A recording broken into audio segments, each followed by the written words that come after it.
Hello everyone! Well done on the midterm exam. Some of you earned perfect scores, and others seem to have a bit of trouble, but I can tell that you all tried your best. I am quite pleased to say that every last one of you passed. I can only assume that this means you have all come to love numbers. Stay sharp, and try your best for the rest of my classes too. Speaking of staying sharp, do you know how that word applies to Pokemon battles? That's right, it has to do with stat boosts. Pokemon stats can rise and fall throughout the course of battle, correct? For example, if a Pokemon uses the move Work Up, its attack and special attack stats will rise by 1 stage each. And, as you may know, each time a Pokemon's attack or special attack rises 1 stage, moves affected by that stat will deal 50% more damage.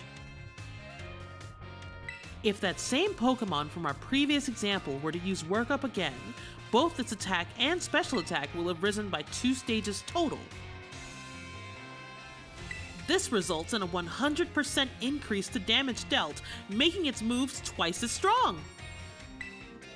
Swords Dance, on the other hand, boosts attack by 2 stages at once, allowing the Pokemon to deal double damage after just a single use. Using Swords Dance twice would boost the Pokemon's attack stat by 4 stages. How much more damage, then, would this Pokemon deal?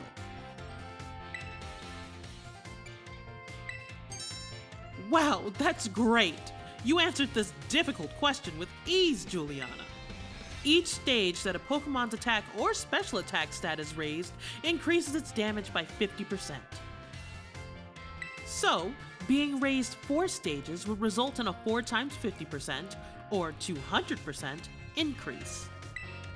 The base damage of a move is 100%, so adding 200% to that gives us 300%. In other words, the next move the Pokemon uses will deal triple damage.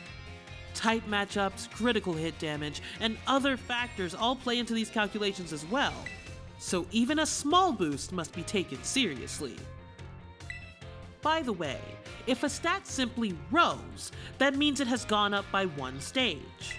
If it rose sharply, that's 2 stages. And if it rose drastically, that's 3 stages. Just so you know, the X attack and X special attack items, which can only be used in battle, can be used to sharply boost those respective stats.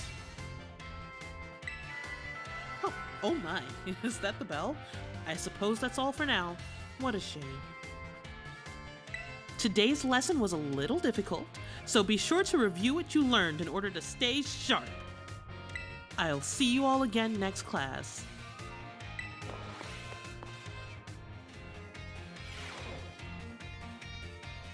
Hello everyone, let's have a fun class today. Did you make sure to review last class's material in order to stay sharp? I know it was a little difficult with all of that talk of multiplication and percentages and the like. But today, we'll be talking about percentages again to learn about probability. That may sound like we're going to have another difficult class, but did you know that all of you already deal with probability on a regular basis? Pokemon moves generally have a property called accuracy, which determines the probability that they will hit. The accuracy of Tackle is 100, or 100%. So, if you were to use Tackle 100 times, you could expect it to hit all 100 times. The move Hypnosis, which puts opponents to sleep, has an accuracy of 60, or 60%.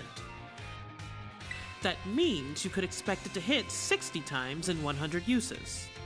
To put that another way, out of 100 uses, you could expect it to miss 40 times. Many of the truly powerful moves often tend to have lower accuracy. So when you're deciding whether or not to go slow and steady with moves that are sure to hit, or hard and fast with stronger but less accurate moves, you're already studying probability. Let me see here. Perhaps Surf and Hydro Pump would be good examples for this discussion. Surf has a power of 90. Its accuracy is 100, meaning you can expect it to hit every time. Hydro Pump's accuracy is only 80, but when it hits, its power is 110. So between Surf and Hydro Pump, which move would you want to use yourselves? Oh my, I see you're always considering various possibilities, Juliana. I may have made it sound like there was a correct answer here, but there's not. You're free to use as many moves as you wish. Factors like power points or number of targets hit may make some moves more suited to certain situations. However, trading accuracy for power or vice versa is purely a matter of preference. This Surf versus Hydro Pump debate has been ongoing for quite some time. Personally, I'm more invested in debating the Rock-type moves Rock Slide and Stone Edge. Oh, let me tell you, I could get really worked up talking about those moves, but... Oh my, there's the bell. What a shame. Next class will be the last of our time together, so show up 100% ready to go. Hello everyone. I hope we can have fun once again today for our last class together. Last time we learned about probability, using move accuracy as an example. Probability is quite an interesting subject. Did you know that, in a class of 40 students, there is a 90% chance that 2 of them will have the same birthday? This is true, even despite the fact that there are over 300 days each year. Isn't that remarkable? But let's move on to today's topic before we get swept along with probability again.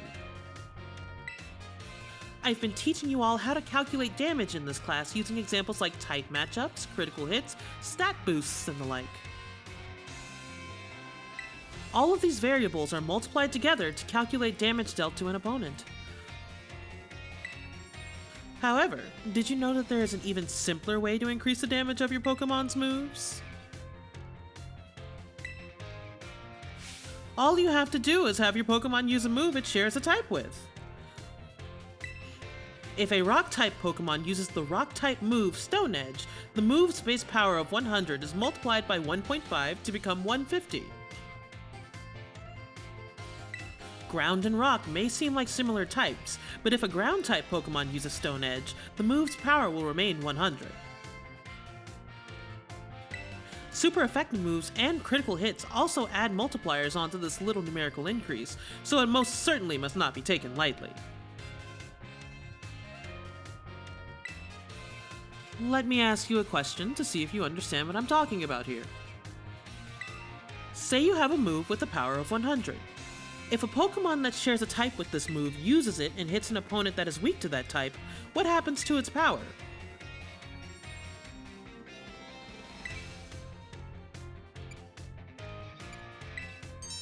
You did that calculation all in your head? Well done, Juliana! First, using a move that shares a type with its user multiplies the move's base power of 100 by 1.5, making it 150. The fact that the opponent is weak to the move's type then doubles that power from 150 to 300. The original power of the move ends up being tripled! Isn't that amazing? What's more, if a Pokemon terastallizes and its Terra type matches one of its original types, then the bonus it gets from using a move of that same type increases from 1.5 to 2. Of course, being able to use a lot of moves with different types is great as well. That's one way you can surprise your opponent. In the end, your own innate characteristics are what will really let you shine the most. Bear in mind that this is true for both humans and Pokemon. It sure would make me happy if you could take those words to heart. But I suppose I should have really shared this basic advice right from our first lesson. My apologies. And just like that, class is over.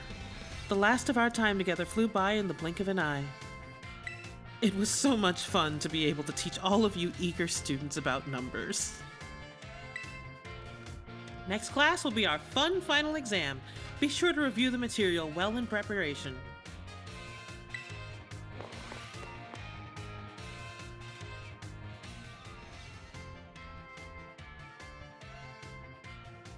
All right, everyone. It's time to begin our final exam. I'm sure the fun experiences you all had in my class will serve you well as you answer. How many Great Balls could you purchase with 3,000 Poké Dollars if each one cost 600 Poké Dollars? A, 5, B, 6, or C, 7? If a Water-type move with the power of 100 lands a critical hit on a Grass-type Pokemon, what will the move's power be? A, 50, B, 75, or C, 100? Under normal conditions, what % chance does Stone Edge have to land a critical hit? A, about 1%, B, about 4%, or C, about 12%? If a Pokemon uses Swords Dance twice to boost its attack by 4 stages, how much damage will its physical moves then do? A, double damage, B, triple damage, or C, quadruple damage? If a Rock-type Pokemon whose Terra-type is Rock terastallizes, what will the power of its Rock-type moves be multiplied by? A, 0.5, B, 1.5, or C, 2? All right, everyone, time is up. Put your hands on your laps now. This test was the culmination of all I taught you, and I'm sure you all did just fine. Do go and ask for your scores at the front desk and then take a nice break.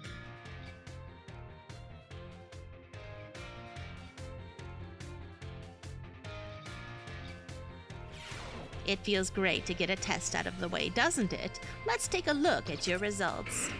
You must get 3 questions correct to pass the midterm exams and 4 questions correct to pass the final exams. Let's see how you did on your math test. Oh, you answered 4 out of 5 questions correctly. That's a passing score. Congratulations. Miss Tyme asked us to give this reward to any students who passed the exam. Keep doing your best.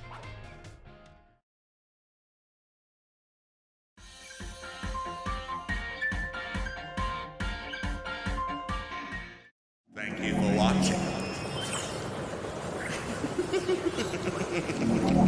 Our voices shall conquer the internet.